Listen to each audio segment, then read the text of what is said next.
So tell us all about the project. What is Our Secret Forest all about? It's about a group of kids in the forest during the war, and it's about how they interact with each other and about how in the midst of war they still have a childhood. Coming home this evening.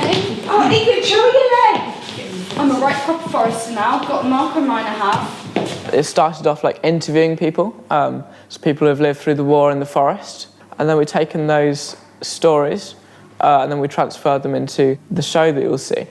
Yeah, it's been really interesting, like seeing what people's stories are like, because like you could never imagine what people's lives were like back then. Like a lot of the time when people think about that, everyone just thinks that everybody was getting bombed, and you can't imagine like what it actually was like really for real people. So it's been really interesting seeing like what life was like for them. Looks like these boys have been helping themselves to your apples. And I'm sure your father wouldn't be too happy to hear about that now, would he? Using kind of improvisation techniques and scripting methods, we've pulled together all of these different stories and we've now put them into one show that takes place over the course of a summer in the 1940s during the war.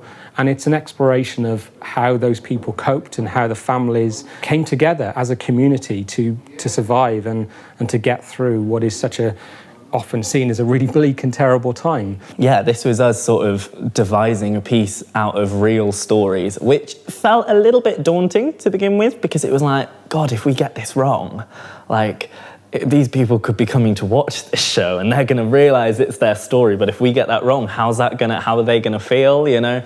So it was a lot of, lots of things going through our head at once.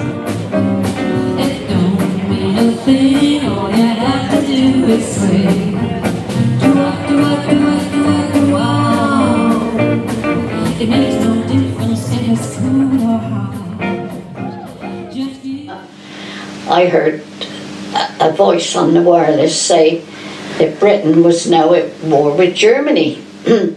How's he keeping? He's fighting in war. Oh, I'm sorry, love. You know what I meant. It's all right. We're not the only ones going through it. Sometimes even wish that he'd get injured so he can come too. Just don't.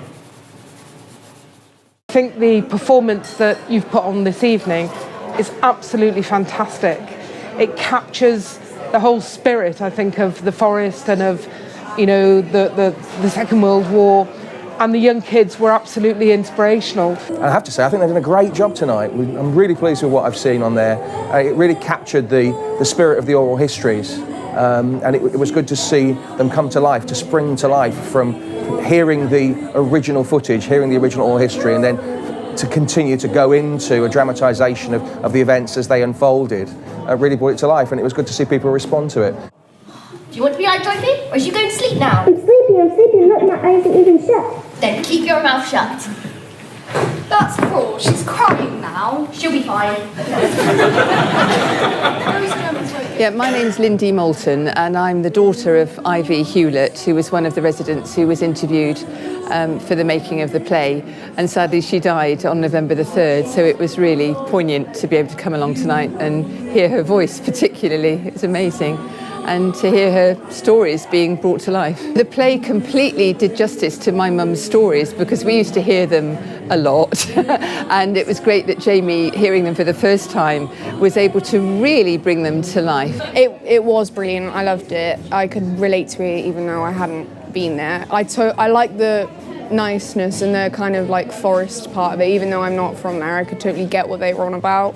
And I just really enjoyed watching it. It was hilarious and quite sad at the same time. The most incredible thing is to be a part of a living history. That's what that performance is now, and that script then becomes its own part of history in a way. So all of that is huge and a really interesting thing to be a part of.